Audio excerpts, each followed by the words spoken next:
Hello everyone, a very good morning and welcome back to our Hum College video where we are going to do in this session.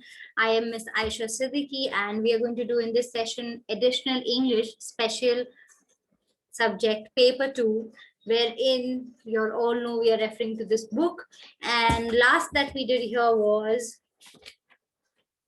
sailing to Byzantium, and we did about the poet. So the whole session was on the poet, and today's whole session will be about the poetry. So first of all, we'll read the whole poetry and then we will see what is it, what is the poetry about. That means the whole summary about the poetry. Once we understand that what is the poetry about, what is the theme of the poetry, then we'll see one by one liner and then the meaning of the poetry. So it will be much more easier for you all to understand. Once you understand the poetry, it will be very easy to write the question answers. You all can even write it in your own words.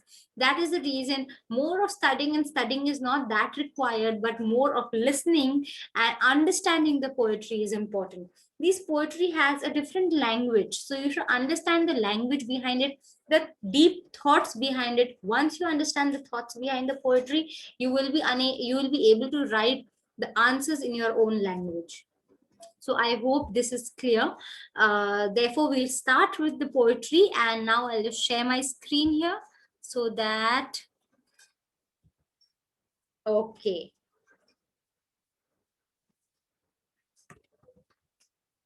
So I hope my screen is clear and visible and I am audible.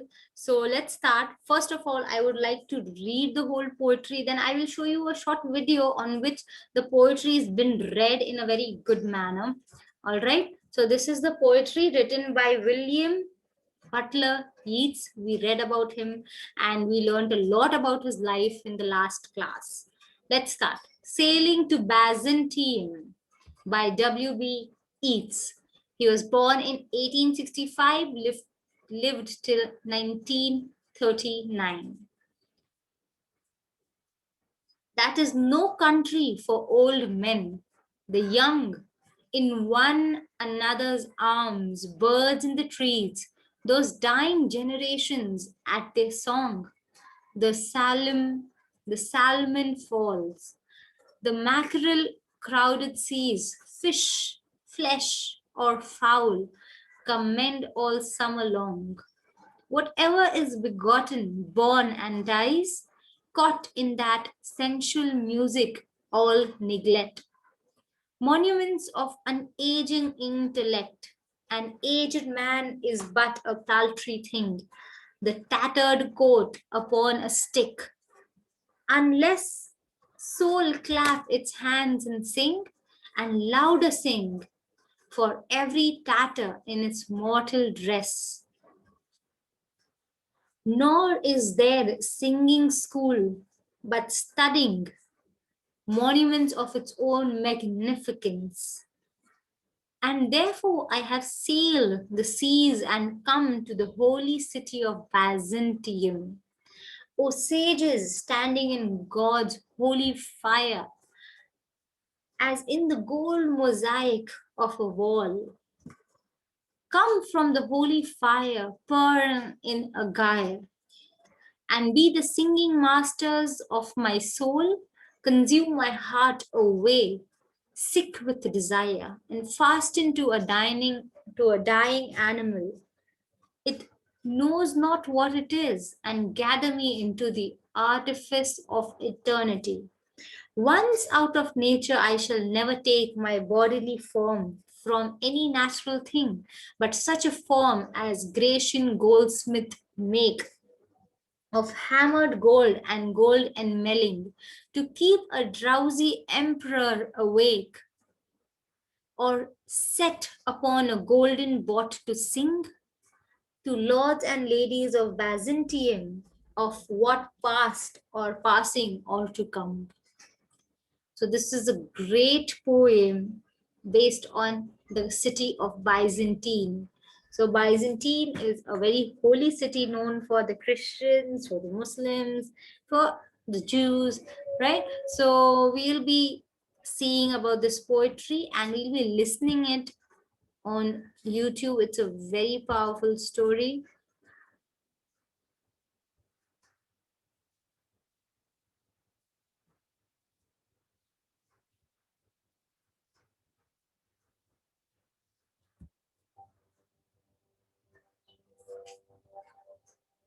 That is no country for old men.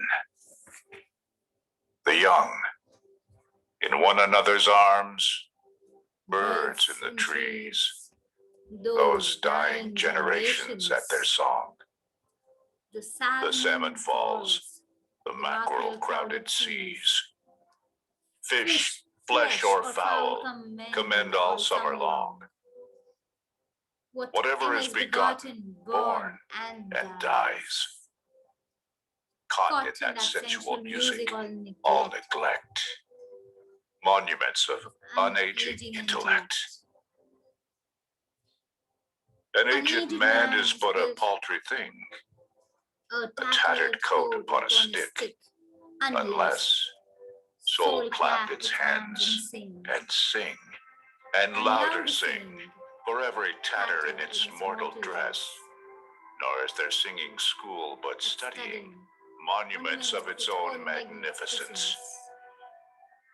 And therefore I have sailed the seas, and come to the holy city of Byzantium.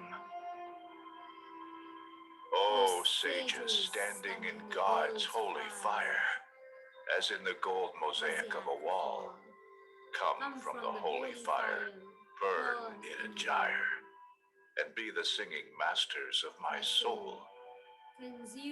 Consume my heart away, sick with desire, and fasten to a dying animal. It knows not what it is, and gather me into the artifice of eternity. Once out of nature, I shall never take my bodily form from any natural thing, but such a form as Grecian goldsmiths make, of hammered gold and gold enameling, to keep a drowsy emperor awake, or set upon a golden bough to sing to lords and ladies of Byzantium, of what is past, or passing, or to come. By W.B. Yeats.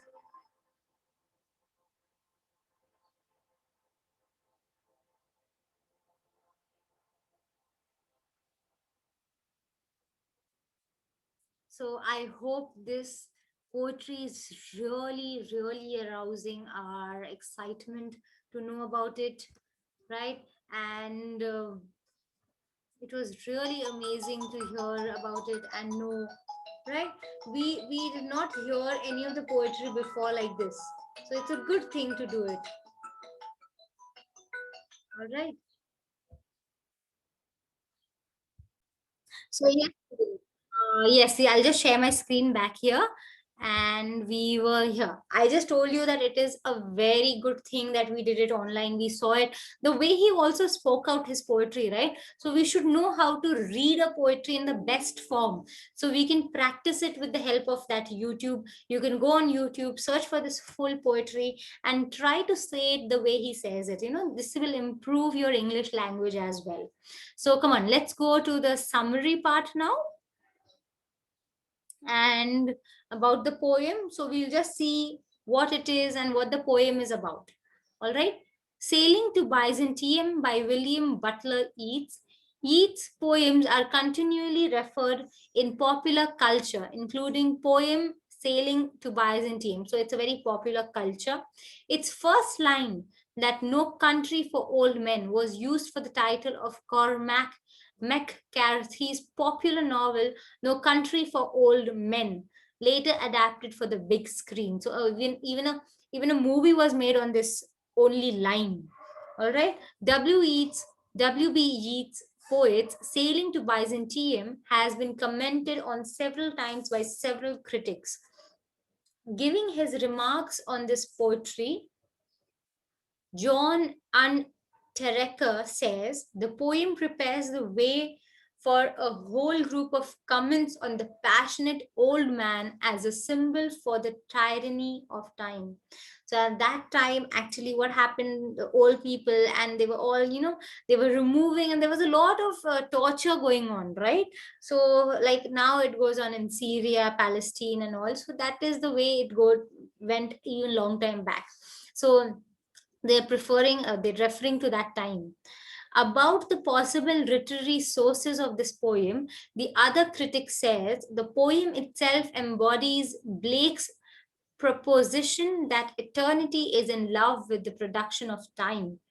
But Harold Bloom does not agree with him, as he believes that the vision of this poem, as well as its repudiation of nature, is more Shalayan than Balakian.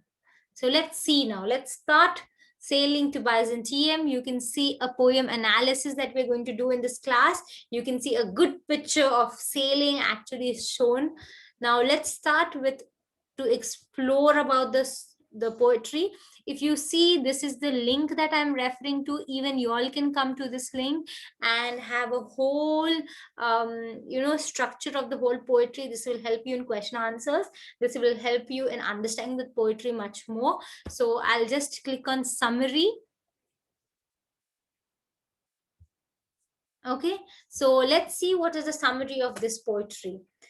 Sailing to Byzantium by W.B. Yeats tells us the story of a man who is traveling to a new country, Byzantium, a spiritual resort to him. So an old man, it's the story depends is on an old man who's traveling, and he's traveling to a very holy place, Byzantium.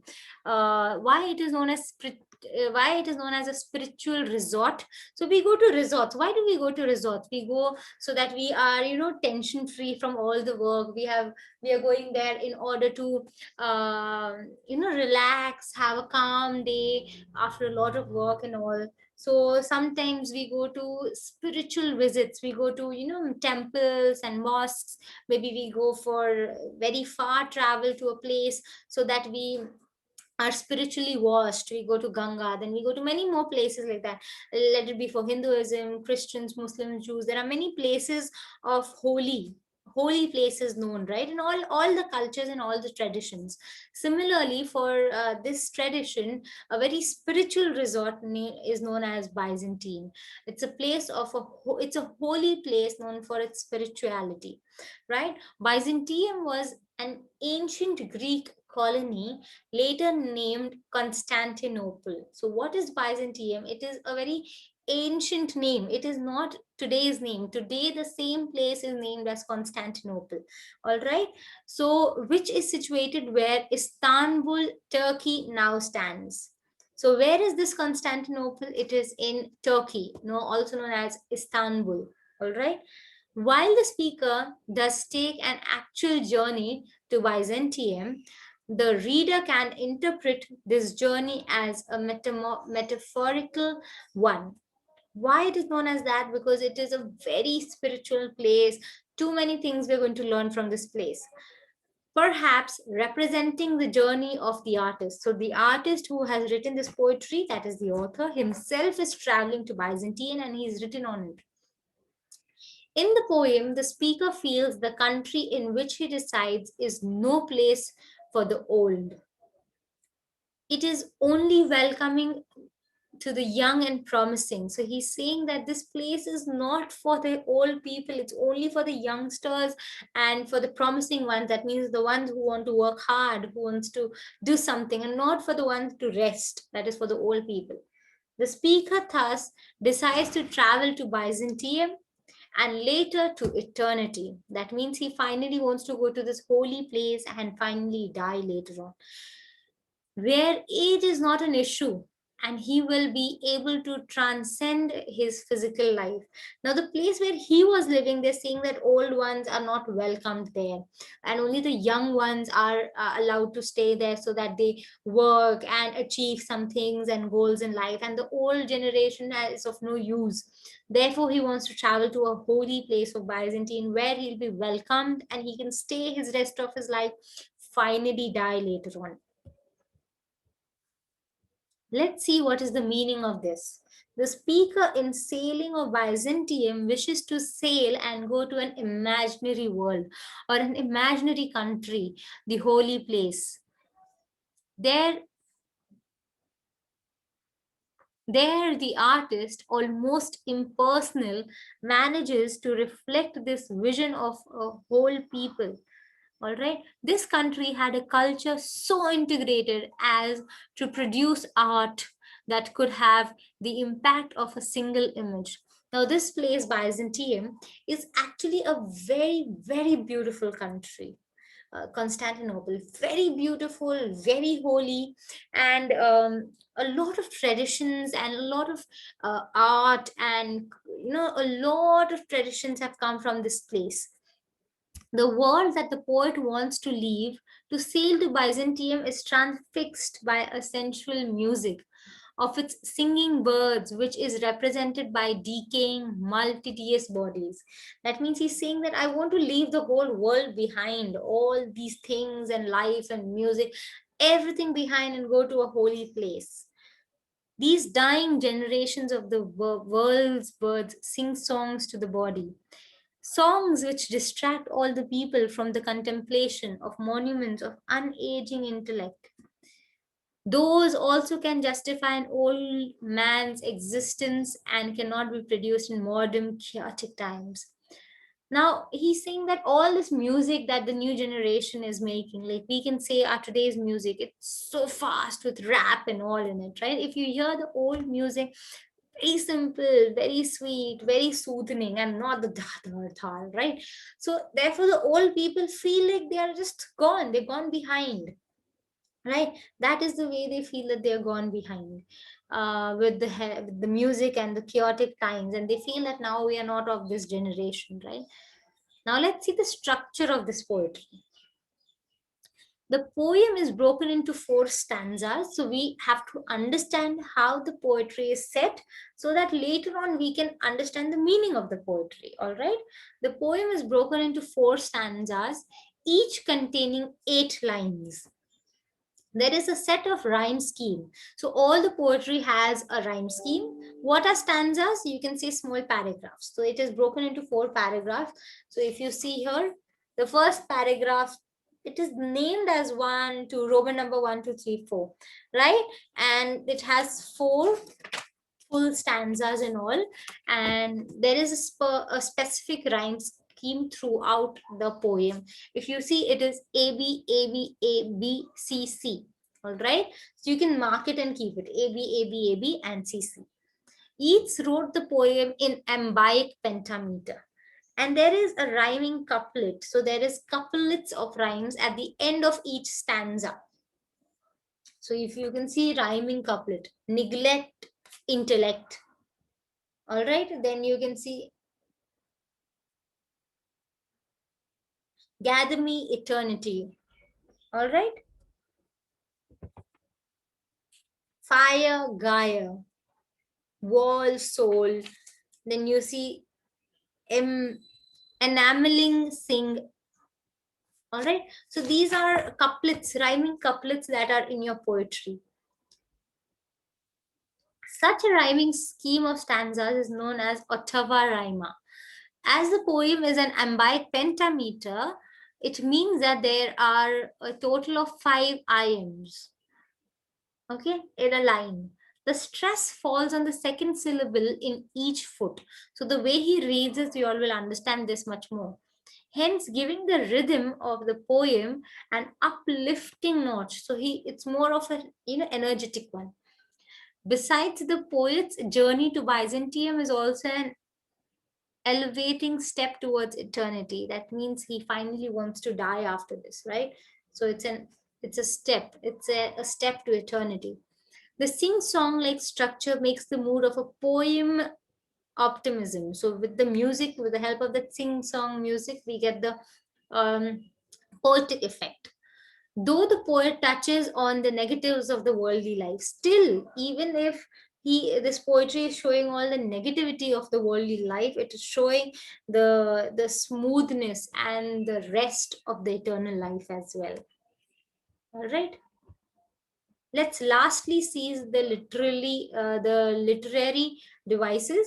In the coming class, the next class, we'll be seeing the themes. All right, so the themes, we are not going to do it in this class, and then the analysis. So one by one we'll be analyzing it. All right, so let's see the literary devices. This poem contains several literary devices.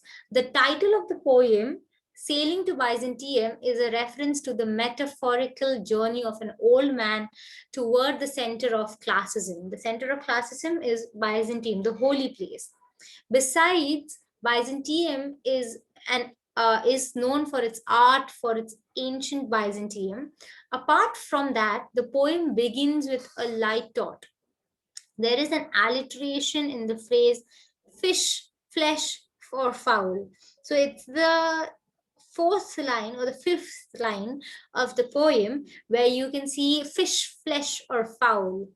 F is used, and it is known as alliteration. Therefore, the last two lines of the first stanza contains irony in it. So if you see that stanza, thereafter one can find the use of apostrophe at the beginning of the third stanza. So there is an apostrophe. All these figures of speech is already done in your first class and in the first year of BA. So you should know. I'm not going to explain what is an apostrophe, what is an irony, what is an alliteration, onomatopoeia, and stanza. You have to understand these words. All right. Thereafter, you have an apostrophe here. Then in the last stanza, it contains an allusion to the classical art of Byzantium. The classical means the old tradition of Byzantium. All right. So this was about, let's read out the theme also. Later on, we'll have the proper analysis of the story. Each presents several themes in the poem. First of all, Sailing to Byzantium presents the theme of spirituality. So yes, he's going to the holy city, so it shows spirituality. Here, the poet refers to a different kind of spirituality that does not center on the concept of asceticism. Okay, the speaker is more concerned with the study of artwork that elevates the intellectual capacity of the soul. Already, all the artwork of Byzantium. Thereafter, one can find themes of old age and versus youth. The youth and the old age is compared here. Culture and art is shown. Eternity is shown. Spirituality is shown. This poem deals with the contrast of old and young. All right, according to the poet, is a time of enjoyment. Youth is the time for enjoying all the worldly time, and old age is all about to utilize the wisdom, all the knowledge you have for the betterment of your soul and the betterment of the world. Moreover, the poet talks about the dying culture of his time. So the culture is dying. That's why he needs to move to a cultural city or a town. Right. Lastly, Yeats also talks about the role of classical art and its magnificence that can last eternity. So he's going to a place of classical art and all tradition, that is Byzantium. All right. I hope this whole story, the theme, everything that we did right now was you have already understood it and you liked it. So this was full about the poetry, and we did about the poet, we did about the poetry, we did themes, we did structures, we did what a figure of speech was involved in the poetry. We understood the story behind it, and we understood why Byzantine is known as a spiritual and a cultural place. It is a holy place. So all these things are already covered in this class. In the next class, we'll analyze each line and understand the meaning of each line, so that when it comes to your question and answers and one line is said and you'll have to explain the whole line, so it will be easier for you all to describe that line in your own words. I hope this is clear. Thank you very much, everyone. Stay safe, stay home, take your vaccinations on time, and keep your health good.